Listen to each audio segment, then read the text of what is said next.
Halo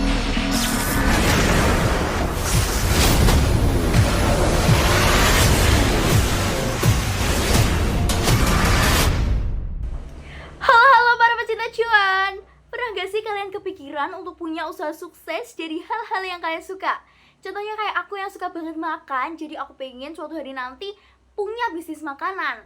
Kalau kalian sama juga kayak aku, berarti video ini jodoh sama kalian. Kenapa? Karena di video kali ini kita akan menggali data khususnya mengenai makanan dan melihat peluang bisnisnya. Bersama aku Putri Maharani selaku peserta didik SMK Negeri 9 Semarang. Dan yuk kita gali data, ciptakan peluang menuju masa depan gemilang. Oke teman-teman, dalam mencari peluang bisnis kita perlu tahu target pasar kita dulu nih. Kalau aku sendiri sih pengennya produkku bisa dinikmati sama semua kalangan tanpa batasan usia. Nah, jadi aku harus menemukan makanan yang praktis dan sesuai sama selera semua umur, iya kan? Nah, karena itu aku memilih kebab sebagai solusi. Kenapa kebab?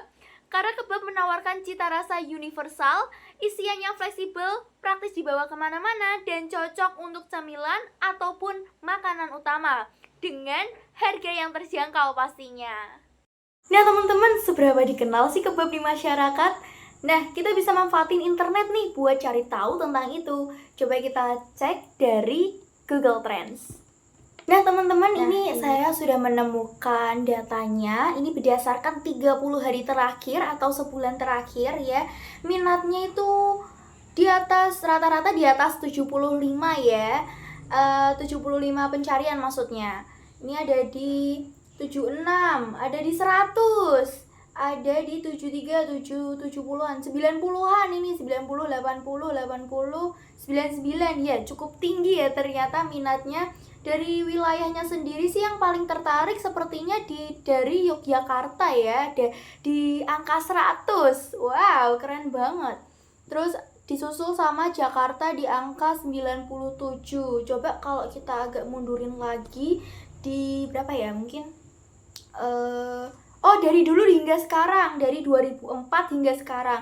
Kira-kira dari dulu tuh orang-orang sudah pada suka kebab belum ya? Atau baru sekarang aja nih? Coba kita cek.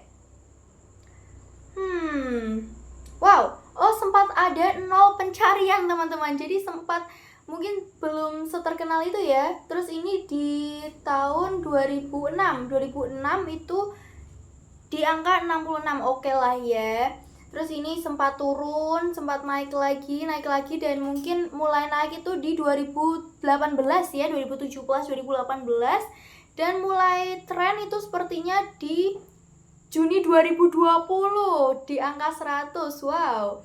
Ini nomor 1 Aceh, nomor 2 Jawa Tengah nih teman-teman di angka 95. Nomor 3-nya di Banten. Wow. Jadi kalau misal kita mau mendirikan kebab di Jawa Tengah, khususnya di daerah Semarang, itu menurut saya cukup strategis karena ternyata masyarakat Jawa Tengah itu sudah lama minat atau kepo tentang kebab gitu. Kira-kira apa aja sih yang mereka cari? Nah ini, kebab hidangan, kebab Turki Babarafi. Ini itu ya, merek ya. Daging, makanan, kulit. Terus genre kebab, kebab Turki, kulit kebab, membuat kebab, resep kebab, makanan kebab. Oke, masuk akal. Nah, teman-teman, selain Google Trends, sebenarnya ada lagi website yang bisa kita gunakan untuk mencari peluang bisnis. Salah satunya adalah Semrush. Nah, teman-teman, ini saya sudah buka Semrush-nya. Bisa dilihat di sini bahwa kata kunci ini memiliki 135.000 pencarian bulanan di Indonesia dan 4,8 juta secara global. Nah, ini menunjukkan minat yang cukup tinggi nih teman-teman. Lalu tingkat kesulitan ini, tingkat kesulitannya ada di 42% dari 100. Jadi mungkin 58%-nya itu masih ada peluang lah untuk kita bersaing. Nah, ini bisa kita saingi jika kita membuat konten yang unik, terus terstruktur dengan baik juga. Mungkin kita bisa bersaing dan mengalahkan 42% kesulitan itu. Oke. Nah ini ada yang menarik nih teman-teman. Kata kunci ini memiliki konten transaksional.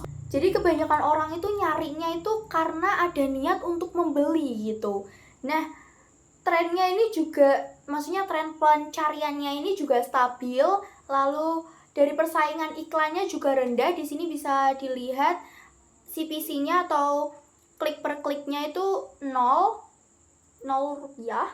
Sehingga masih terbukalah kesempatan untuk kita menggunakan iklan berbayar dengan biaya klik yang rendah. Nah, selain itu teman-teman, selain kebab, kalian juga bisa searching mengenai peluang bisnis lainnya di SEMrush. Oke? Nah teman-teman, tadi kan kita sudah menganalisis dari Google Trends dan juga SEMrush. Sekarang kita coba dari Google biasa ya teman-teman, seberapa banyak sih informasi mengenai kebab sudah tersebar. Nah ini setelah saya searching, ini ada beberapa informasi dari sejarah kebab, macam-macam isian kebab, cara membuat kebab. Nah ini dia. Kebab adalah makanan khas yang berasal dari Timur Tengah, khususnya dari daerah Persia, yang mana dalam sajiannya menggunakan kulit tortilla atau roti pita yang diisi dengan daging cincang. Oke. Wah ini gambar-gambarnya ini membuat saya ngiler ini teman-teman. Terus ini ada resep, ini juga 8 resep kebab. Oke, resep lagi, ini resep, ini juga fakta dan sejarah kebab. Kebab adalah makanan yang berasal dari Persia tapi dipopulerkan oleh tentara Turki. Oh, jadi yang membawa itu tuh tentara Turki nih teman-teman. Next, resep kebab, cara membuat kebab. Wah, kebanyakan ini cara-cara membuat kebab ya teman-teman. Coba kita next ke halaman selanjutnya. Oh, ini ada artikel tentang kebab. Kebab adalah bla bla bla bla, makanan berasal dari timur. Kebab dari mana? Contoh proposal kebab. Wow, udah ada yang buat proposal loh, keren banget. Sejarah kebab, laporan studi, keren.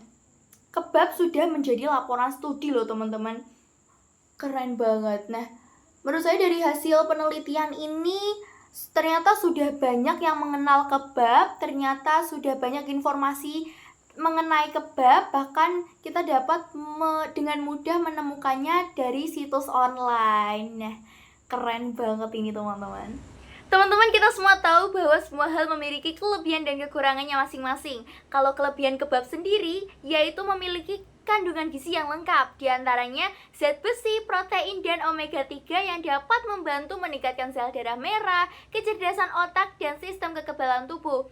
Lalu yang kedua, kebab ini mudah dikreasikan, di mana kebab memiliki isian yang fleksibel, cita rasa yang beragam, dan ukuran yang porsinya bisa disesuaikan dengan segmen pasar.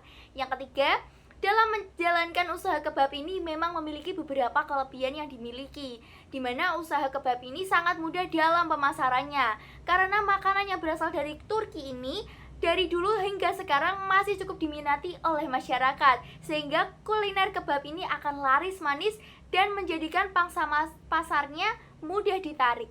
Selain itu, dari sisi kekurangannya sendiri, seperti yang dipengaruhi di penelitian awal kita, bahwa ternyata kebab memiliki banyak peminat dari waktu lama hingga sekarang, yang otomatis banyak juga kompetitor kita yang sudah berpengalaman maupun yang akan menempuh. Tapi tenang aja, karena semua usaha pasti mengalami hal yang sama. Itulah kenapa analisis data itu penting, karena kita bisa membangun strategi atau mungkin intip strategi senior kita untuk dijadikan keunggulan di bisnis kita. Selain itu teman-teman, kalau kalian sadar, waktu kita analisis Google tadi sudah banyak resep-resep yang tersebar di media sosial. Nah, itu juga jadi kelemahan kita kan.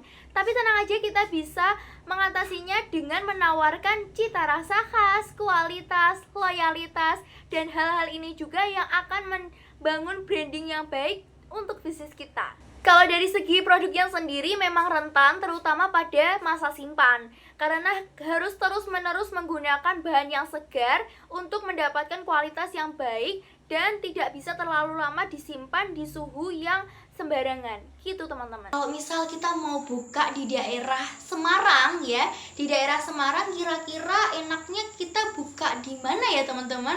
Karena ternyata lokasi ini merupakan strategi pemasaran yang gak kalah penting dari kualitas produk atau cita rasa produk itu teman-teman. Dan lokasi ini memang menentukan seberapa laris si produk itu. Nah teman-teman, ini aku udah nemuin beberapa lokasi kebab di Semarang. Yuk coba kita ulas sama kita review-review ya. Ini yang pertama di Kebab Nimet. di Jalan Wahyu Temurun 5. Oke. Ini bintangnya 4,4. Terus kita next dulu nih, ada Originis Kebab Tlogosari. Bintangnya 4,8 ya. Ini di Tlogosari Raya. Coba kita lihat ulasannya. Ini lebih tinggi ya ratingnya dari yang pertama tadi. Nih, tempat strategis tapi susah untuk parkir. Kebabnya recommended banget, enak, gak digoreng loh, jadi aman untuk kesehatan. Wow. Tuh, kebab sehat, recommend approve, produk approve. Tempat strategis approve tempatnya. Terus lahannya kurang sih, tapi oke lah ya. Terus yang lain ini tanpa penjelasan teman-teman, hanya bintang 5. Kita lihat yang lain nih. Vanessa Kebab bintang 4,4. Kita lihat ulasannya, kebab enak, harga terjangkau. Oke, harga approve. Terus produk juga approve, kebab enak. Oke, lezat makanannya, ramah pelayanannya juga approve. Good ini. Jual beraneka juga, ini ada kebab, burger, roti Mariam. Oke, enak, mantap. Good lah ya ini Vanessa Kebab. Terus mana lagi ya ini? Ada Indo Kebab Tlogosari. Tadi yang Vanessa itu di mana ya? Di Tlogo Asmara. Oke, yang kita ke Indo Kebab. Kita lihat. Enak, murah, daging tebal, saus kebabnya kerasa banget. Bagus ini, produk approve. Penjualnya dibalas ini, berarti responsif. Bagus. Kebab enak, dagingnya lumayan banyak. Oke. Mana lagi nih? Porsinya sangat cocok buat makan malam. Sudah kenyang, makan yang kebab jumbo. Oke nih. Bagus ini, produknya approve banget ini. Nah ini, tempatnya bersih, pelayanan cepat. Oke, dari tempat approve, pelayanannya cepat approve. Good ini. Dan ini kalau kita lihat ternyata Indo Kebab ini juga nggak menyediakan kebab aja, tapi juga ada burger, ada es susunya juga ya. Ini ke Indo Kebabnya ada di Jalan Kiai Haji Abdurrahman nomor 22. Oke deh. Nah teman-teman, sebenarnya di dekat rumah aku ini juga ada. Coba kita cari, masuk sini nggak ya? Ini loh, tapi kok bintang 3. Wah, coba kita lihat ulasannya kenapa bisa bintang 3 teman-teman. Kemarin saya belikan anak saya via GoFood, katanya ini kebab paling enak yang pernah dimakan. Loh ya, bagus dong.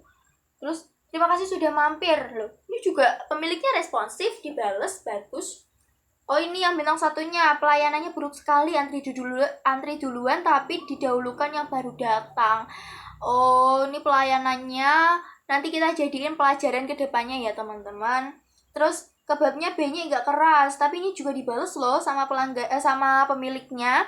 Terima kasih. Terus ada mohon maaf. Terus juga ada itunya deh, pertanggungjawabannya. Ini satu lagi bintang 5 tapi tidak diberi alasan.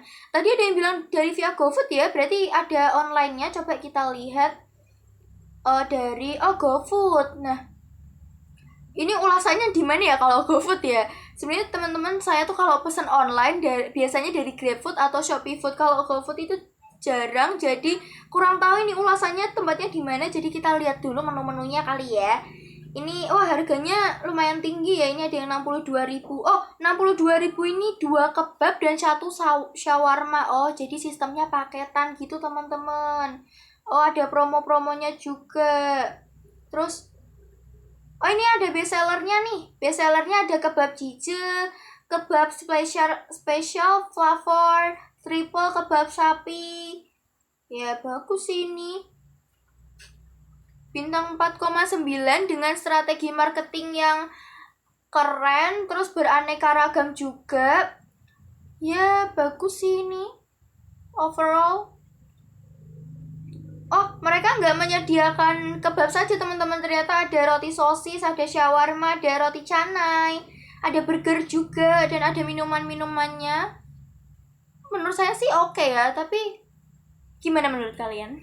Nah teman-teman, untuk memastikan kembali, aku udah searching kebab Turki Baba Raffi di Semarang, dan ternyata cabangnya ada banyak, dan rata-rata itu bintangnya atau ratingnya sudah 4 sampai 5.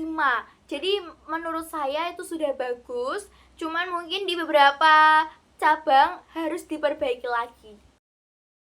Nah ini teman-teman, Ternyata di daerah Kota Lama Semarang ya, Kota Lama Semarang kan termasuk daerah wisata ya, itu masih sepi loh teman-teman, kayak nggak ada. Kita bisa nih jadiin Kota Lama outlet kita, karena di situ kan pasti banyak yang berkunjung dan ramai ya. Nah itu opsi satu nih, terus kita pindah lagi. Nah ini teman-teman, di Masjid Agung yang juga merupakan wilayah wisata juga ternyata masih sepi. Ini ada satu kebab Turki Baba Raffi juga, namun kita bisa agak beri jarak ya di sini mungkin. Tapi masih di wilayah Masjid Agung. Nah, itu bisa dipertimbangkan. Terus selain itu teman-teman, kalian juga bisa mengikuti event-event yang ada di Semarang, kayak mungkin pasar malam, terus bazar, terus pasar kuliner yang ada di alun-alun Kauman, teman-teman tahu? Nah itu, kalau enggak juga kalian bisa mendekatkan diri kepada konsumen dengan buka di tempat-tempat yang lebih ramai kesehariannya. Selain tempat wisata seperti sekolah, terus kampus-kampus, universitas, terus tempat-tempat pekerja, pabrik dan lain-lain. Gitu sih teman-teman. Nah teman-teman, saking tertariknya aku sama kebab Turki Baba Raffi, aku sampai kepoin websitenya. Yuk kita lihat bareng-bareng. Nih, the first franchise kebab chain in the world. Dengan mengandalkan kebab bercita rasa khas, kini kebab Turki Baba Raffi menjadi bisnis waralaba terbesar di dunia dengan memiliki 1.300 outlet di 10 negara dalam waktu pengembangan 15 tahun.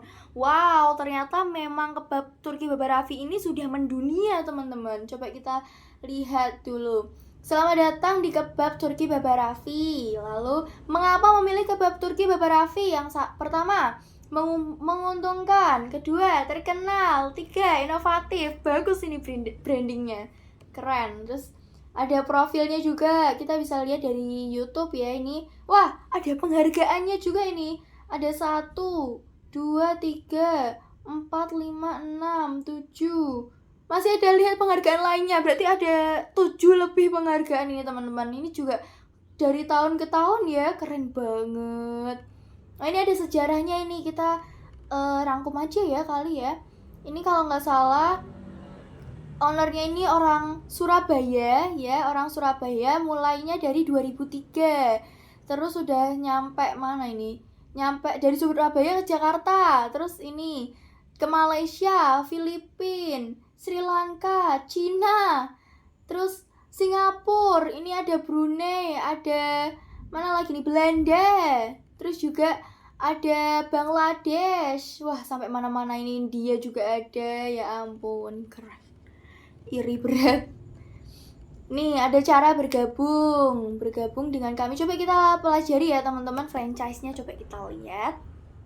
Nah ini, oh franchise-nya ada 2 nih, Indonesia dan juga internasional. Syarat dan fasilitas kita lihat. Oh ini syaratnya, wah banyak sekali nih. Ada syarat franchise-nya perencanaan, menyukai jenis produk, dan lain sebagainya. Fasilitas, dapat pencarian lokasi usaha, lokasi ditentukan. Rekrutmen, 1 unit outlet, oke. Peranan franchise ini mereka lengkap banget sih, ini keren sih. Nah ini biaya investasi, ini kita perlu banget yang namanya finance.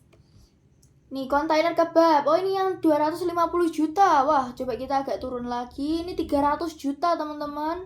Terus ada yang 125 juta. Nah ini kayaknya yang lebih agak terjangkau ya. Di 75 juta kita lihat detailnya itu ada, oh sudah dijelaskan dengan lengkap, ada pemasukan, pengeluaran, dan juga ada keuntungan bersih. Omset rata-ratanya 19.500 dalam sebulan ya.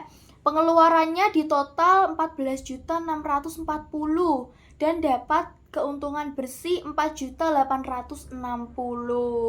Kita dapat 5 juta dalam sebulan, itu udah keren banget gak sih teman-teman? Nah, ini ada cara bergabung nih, kalau teman-teman tertarik ya.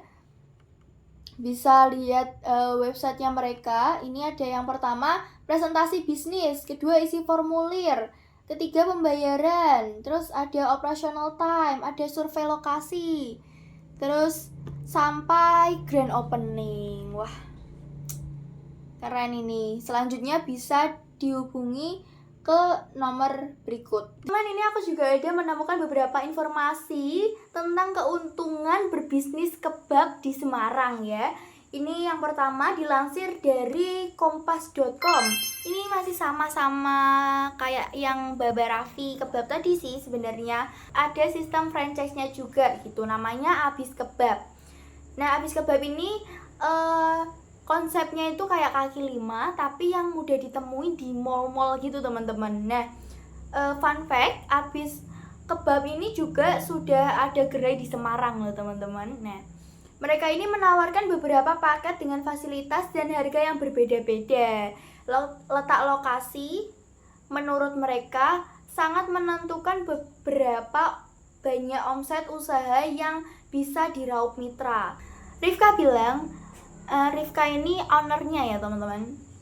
Di lokasi yang tidak terlalu ramai, omset per hari bisa mencapai 400.000 sehari teman-teman. Itu di lokasi yang tidak terlalu ramai loh.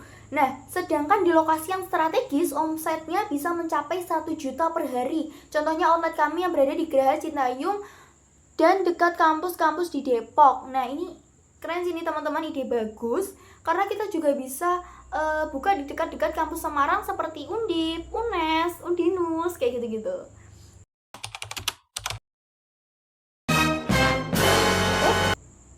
Ternyata mereka tuh outlet di Semarangnya tuh di Unimus teman-teman. Jadi kayaknya ini memang strategi marketingnya mereka deh untuk meletakkan bisnisnya di deket-deket kampus gitu. Kalau dari tadi kita udah bahas franchise nih, buat kalian yang masih mungkin agak keberatan atau belum berminat sama franchise tadi, ini ada kisah inspiratif nih, dilansir dari rri.co.id. Jadi mereka ini meneliti UMKM kebab, salah satunya di Gunung Pati, Semarang. Nah, di sini terlihat harga jualnya lebih murah ya teman-teman, berkisar 9 sampai 20 ribuan saja. Dan meskipun banyak produk yang ditawarkan, kata dia produk yang paling laris di antara pelanggan adalah kebab biasa. Paling larisnya itu original nih teman-teman. Setiap hari kebab laku terjual sekitar 20 buah. Oke.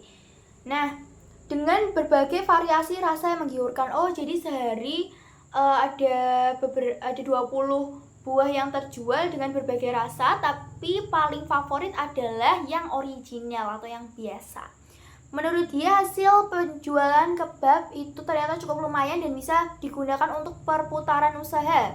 Pendapatan kotor yang dihasilkan dalam keseharian sekitar 300.000 hingga 400.000. Wow, gak kalah beda sama Abis Kebab, 300 sama 400.000 sehari. Keren nih teman-teman. Kalau tertarik ya, bisa nih pelajarin buat kebab sendiri, buka sendiri ya. Kalau mau lebih hemat lagi, bukalah pakai boot container tuh kan. Jadi kan itu biaya operasionalnya juga sedikit. Atau enggak ya buka di rumah sendirilah gitu. Terus bisa dipromosiin dari media sosial atau dari mulut ke mulut. Dari video ini kita bisa lihat bahwa ternyata kebab memiliki potensi peluang bisnis yang besar. Dengan keunggulan yang mengenyangkan, sehat, fleksibel, dan praktis, kebab mudah disesuaikan dengan selera pasar. Meski ada tantangan seperti fluktuasi harga dan persaingan antar kompetitor, strategi yang tepat dapat membuat bisnis ini menguntungkan, tergantung cara kita memandangnya. Jadi gimana nih, kalian udah tertarik belum buka usaha kebab? Terima kasih sudah menonton, semoga video ini menginspirasi untuk kalian untuk melihat peluang bisnis dari ide yang kalian suka. Jangan lupa like, comment, share, dan yang pasti subscribe channel ini untuk konten menarik lainnya. Sekali lagi, yuk kita gali data, ciptakan peluang menuju masa depan gemilang.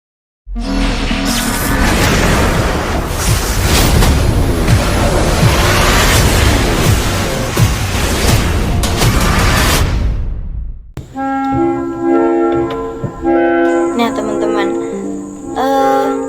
ya Allah, baterainya low.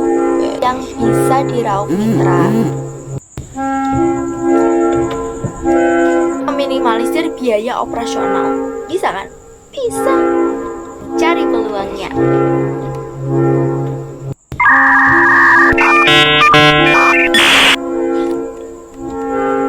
Selain itu teman-teman,